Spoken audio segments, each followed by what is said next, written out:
ओम नमः शिवाय। रुद्र संहिता खंड 3 अध्याय 11। भगवान शिव का गंगा अवतरण तीर्थ में तपस्या के लिए आना, हिमवान द्वारा उनका स्वागत, पूजन और स्तवन तथा भगवान शिव की आज्ञा के अनुसार उनका उस स्थान पर दूसरों को न जाने देने की व्यवस्था करना। पुत्री लोक पूजित शक्ति रूपा पार्वती हिमालय के घर में रहकर बढ़ने लगी। जब उनकी अवस्था 8 वर्ष की हो गई तब सती के विरह से कातर हुए शंभु को उनके जन्म का समाचार मिला। नारद उस अद्भुत बालिका पार्वती को हृदय में रखकर वे मन ही मन आनंद से अनुभव करने लगे। इसी बीच में लौकिक गति का आश्रय ले शंभु ने अपने मन को एकाग्र करने के लिए तप करने का विचार किया। नंदी और कुछ शांत पार्षदों को साथ ले वह हिमालय के उत्तम शिखर पर गंगावतार नामक तीर्थ में चले गए, जहाँ पूर्व काल में ब्रह्मधाम से च्युत होकर समस्त पाप राशि का विनाश करने के लिए चली हुई परम पावनी गंगा पहले पहल भूतल पर अवतरित हुई थी। जितेंद्रिय हर ने वहीं रहकर तपस्या आरंभ की। वे आलस्य रहित हो चेतन ज्ञान स्वरूप नित्य ज्योतिर्मय निरामय जगन्मय चिंतानंद स्वरूप द्वैतहीन तथा आश्रय रहित अपने आत्मभूत परमात्मा का एकाग्र भाव से चिंतन करने लगे। भगवान हर के ध्यान परायण होने पर नंदी भृंगी आदि कुछ अन्य पार्षदगण भी ध्यान में तत्पर हो गए। उस समय कुछ ही प्रथम गण परमात्मा शंभु की सेवा करते थे। वे सब के सब मौन रहते, एक शब्द भी नहीं बोलते थे। कुछ द्वारपाल हो गए। इसी समय गिरिराज हिमवान उस औषधि बहुल शिखर पर भगवान शंकर का शुभ आगमन सुन उनके प्रति आदर की भावना से वहां आए। आकर सेवकों सहित गजराज ने भगवान रुद्र को प्रणाम किया, उनकी पूजा की और उन्होंने उनकी पूजा की और अत्यंत प्रसन्न हो हाथ जोड़कर उनका सुंदर स्तवन किया। फिर हिमालय ने कहा, प्रभो, मेरे सौभाग्य का उदय हुआ है जो आप यहाँ पधारे हैं। आपने मुझे शनाख्त कर वर्णन किया है कि आप दीन वत्सल हैं। आज मेरा जन्म सफल हो गया, आज मेरा जीवन सफल हो गया और आज मेरा सब कुछ सफल हो गया, क्योंकि आपने यहाँ पदार्पण करने का कष्ट उठाया है। महेश्वर, आप मुझे अपना दास समझकर शांत भाव से मुझे सेवा के लिए आज्ञा दीजिए। मैं बड़ी प्रसन्नता से न्यायोचित होकर आपकी सेवा करूँगा।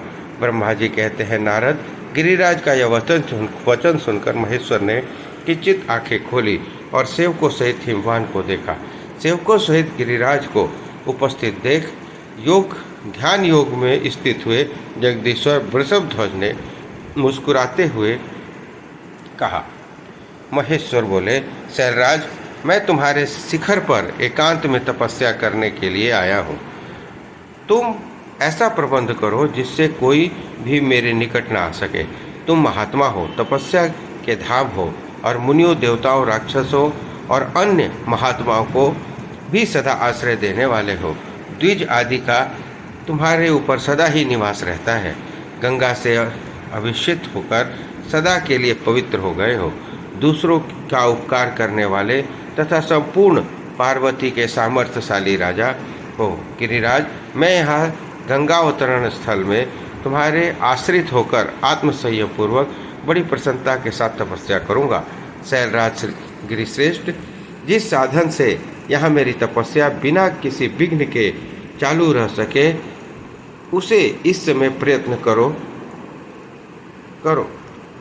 पर्वत मेरी यही सबसे बड़ी सेवा है। गंगावतरण नामक स्थान में जो मेरे पृष्ठ भाग में ही है, मेरी आज्ञा मानकर न जाए।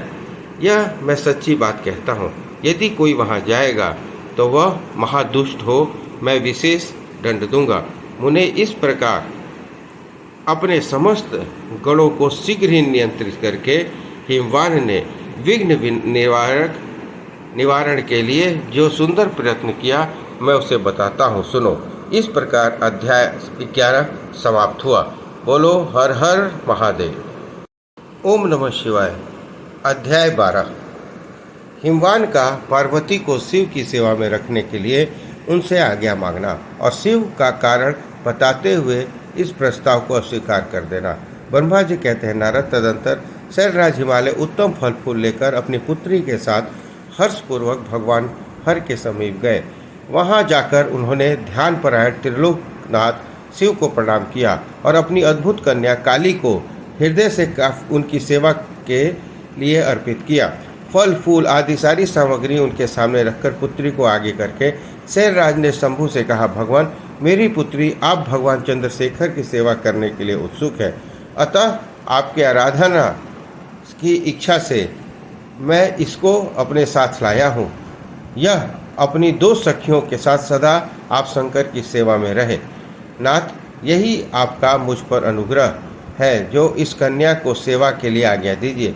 तब भगवान शंकर ने उस परम मनोहर कामरूपिणी कन्या को देखकर आंखें मूंद ली और अपने त्रिगुणातीत अविनाशी परम तत्वमय उत्तम रूप का ध्यान आरंभ किया। उस समय सर्वेश्वर एवं सर्वव्यापी जटाजूटधारी वेदांत वेद चंद्रकल विभूषण शंभु उत्तम आसन पर बैठकर नेत्र बंद किए तप ध्यान में लग गए थे। यह देख हिमाचल ने मस्तक झुकाकर पुनः उनके चरणों में प्रणाम किया। यद्यपि उनके हृदय में दीनता नहीं थी, तो भी वे उस समय इस संचय में पड़ गए कि न जाने भगवान मेरी प्रार्थना स्वीकार करेंगे या नहीं। वक्ताओं में श्रेष्ठ गिरिराज हिमवान ने जगत के एकमात्र बंधु भगवान शिव से इस प्रकार कहा। हिमालय बोले, देव देव महादेव, करुणाकर शंकर विभो, मैं आपकी शरण में आया हूँ। आंखें खोलकर मेरी ओर देखिए। शिव सर्व महेशान, जगत को आनंद प्रदान करने वाले प्रभु महादेव, आप संपूर्ण आपत्तियों का निवारण करने वाले हैं। मैं आपको प्रणाम करता हूँ। स्वामिन प्रभु, मैं अपनी इस पुत्री के साथ प्रतिदिन आपका दर्शन करने आऊँगा, इसके लिए आदेश दीजिए। उनकी यह बात सुनकर देव देव महेश्वर ने आंखें खोलकर ध्यान छोड़ दिया और कुछ सोच विचार कर कहा, महेश्वर गिरिराज, तुम अपनी इस कन्या को घर में रखकर ही नित्य मेरे दर्शन को आ सकते हो, अन्यथा मेरा दर्शन नहीं होगा। महेश्वर की यह बात सुनकर शिव के पिता हिमवान मस्तक झुकाकर उन भगवान शिव से बोले, प्रभु, यह तो बताइए किस कारणवश मैं इस कन्या के साथ आपके दर्शन के लिए नहीं आ सकता? क्या यह आपकी सेवा के योग्य नहीं है?